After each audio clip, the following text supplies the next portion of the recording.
Magandang araw. Ang ating paksa sa sesyong ito ay ukol sa iba't ibang disenyo ng pananaliksik. Inaasahang matutuhan ang una, mailahad at maipaliwanag ang mga disenyo ng pananaliksik. Ikalawa, maisa-isa ang iba't ibang halimbawang nakapaloob sa disenyong ito. Ikatlo ay maiugnay ito sa pinaplanong isinasagawang pananaliksik. Sa malawak na pagtingin ng pananaliksik, ang malaman kung anong disenyo ang gagamitin sa pag-aaral ay napakahalaga. Ang pag-alam sa disenyong ito ay makatutulong sa mas maayos at maagang daloy ng pananaliksik na gagawin sa klase.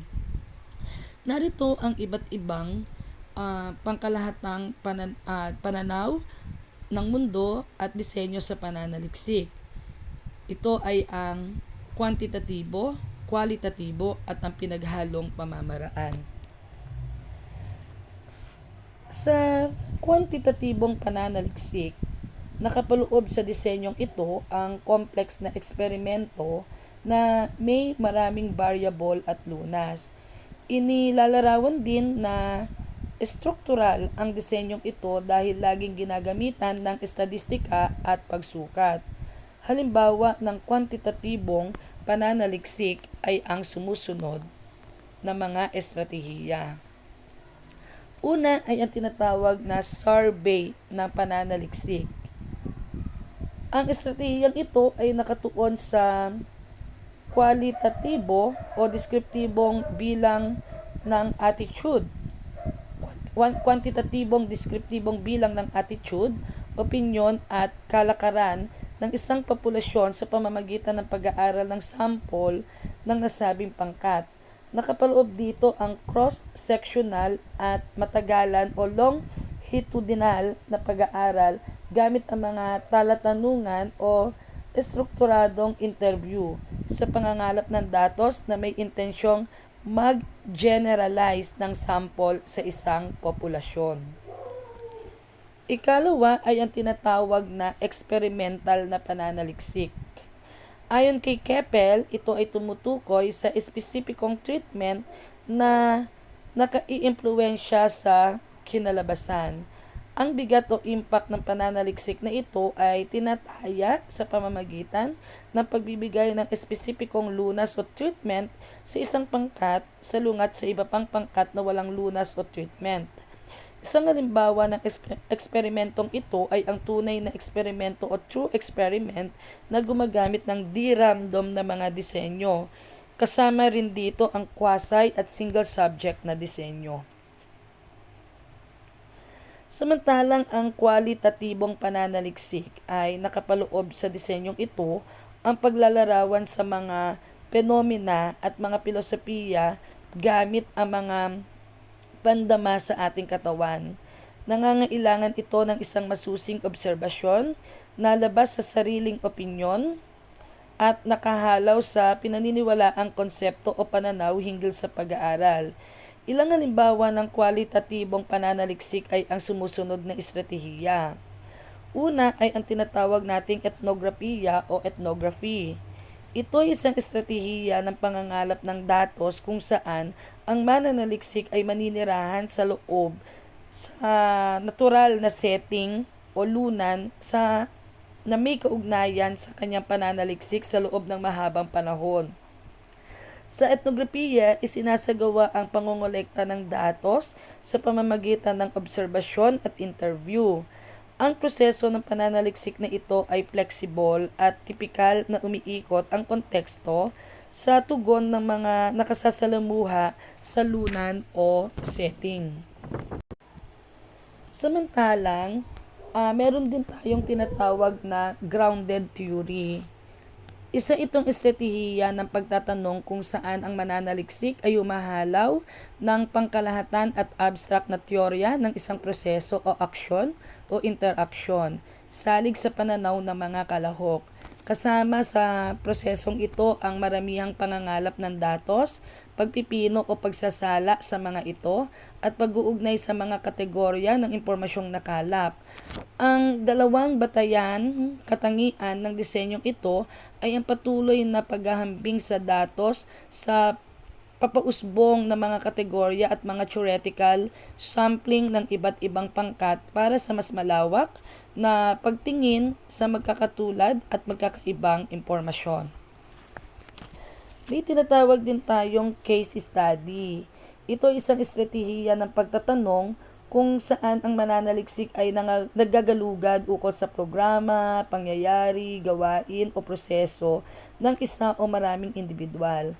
Ang disenyong ito ay nakapaloob sa mas malawak at mas malaking oras at gawain kung saan ang pangongolekta ng impormasyon ay sa loob ng striktong oras. Susundan naman ito ng tinatawag nating phenomenological na pananaliksik. Isa itong estratehiya ng pagtatanong kung saan tutukuyin ng mananaliksik ang kahalagahan ng karanasan ng tao tungkol sa mga penomena na inilalarawan ng mga kalahok. Ang pag-unawa sa buhay na karanasan ay isang marka ng phenomenological sa isang filosofiya. Gayon din sa metodo. Ang mga pamamaraan ay nakabatay sa maliliit na bilang ng mga asignatura sa pamamagitan ng malawak at mahabang pakikisalamuha sa paglinang ng mga pattern at relasyon sa kahulugan. Samantalang ang naratibong pananaliksik ay ang isa pang uri ng disenyong kwalitatibong pananaliksik. Ang naratibong pananaliksik ay isang estratehiya ng pagtatanong kung saan pinag-aaralan ng mananaliksik ang karanasan ng bawat kalahok sa pamamagitan ng mga pagkukwento ng kanilang buhay. Ang mga impormasyong ito ay karaniwang inilalahad muli ng mananaliksik ayon sa pagkakasunod-sunod ng mga pangyayari o sa naratibong pamamaraan. Sa huli nito, iniuugnay ang pananaw ng kalahok at ng mananaliksik sa isang kolaboratibong naratibo. Ang isa pang uri ng disenyo ng pananaliksik ay ang tinatawag na halong paraan o yung tinatawag nating mixed method. Sa disenyong ito ay nakapaloob ang samang kwalitatibo at kwantitatibong pamamaraan sa pananaliksik.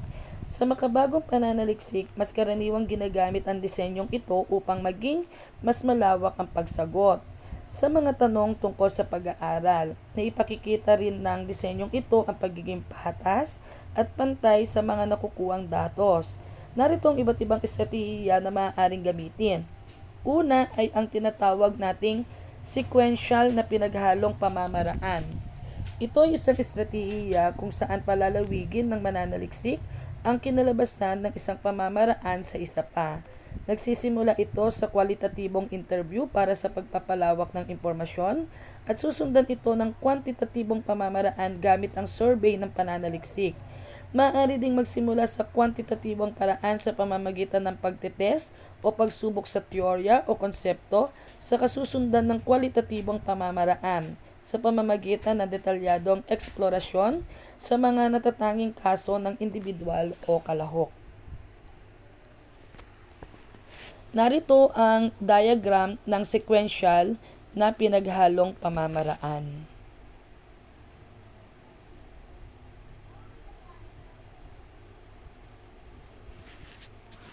Ang tinatawag naman natin na transformatibong halong pananaliksik ang ikatlo. Samantalang meron din tayong tinatawag na sabayang paraan na estratehiya na nakapaloob sa halong paraan. Pamamaraan itong sabayang halong paraan kung saan pinagtagpo ng mananaliksik ang kwalitatibo at kwantitatibong datos upang makapagbigay ng komprehensibong analysis sa problema ng pananaliksik. Ang mananaliksik ay nangongolekta ng iba't ibang uri ng datos at inuugnay nito ang impormasyon sa pangkalahatang interpretasyon ng resulta. Maaari ding iugnay ng mananaliksik ang mga maliliit na datos sa mga malaking koleksyon ng datos upang masuri ng maigi at ng masagot ang iba't ibang uri ng mga tanong. Ang paraang kwalitatibo ay tumutugon sa proseso habang ang kwantitatibo naman ay nasa produkto. Narito ang diagram ng sabayang halong pamamaraan. Ang ikatlo naman ay ang tinatawag nating transformatibong halong paraan. Ang mananaliksik ay gumagamit ng isang lente ng teorya o oryentasyon sa pag-aaral ng kasarian, uri at pangkat bilang balantok na perspektiba o overarching perspective ng disenyo na naglalaman ng kwantitatibo at kwalitatibong datos. Ang lenteng ito ay ang balangkas ng paksang nais pag-aralan, pamamaraan ng pangungulekta ng datos at resulta o pinagbago sa hinuha ng pag-aaral. Sa mga lenteng ito nakapaloob ang sequential at sabayang halong paraan. Narito naman ang diagram para sa transformatibong halong pamaraan. Marami na naman tayong natutuhan ukol sa mahalagang konsepto ng pananaliksik at ang naging tuon nga natin ay ang disenyo ng pananaliksik at ang mga estratehiyang mga nakapaloob dito. Sa susunod ay tatalakayin natin muli ang iba pang mahalagang mga konsepto at mga impormasyong may kinalaman sa pananaliksik. Hanggang sa muli, maraming salamat.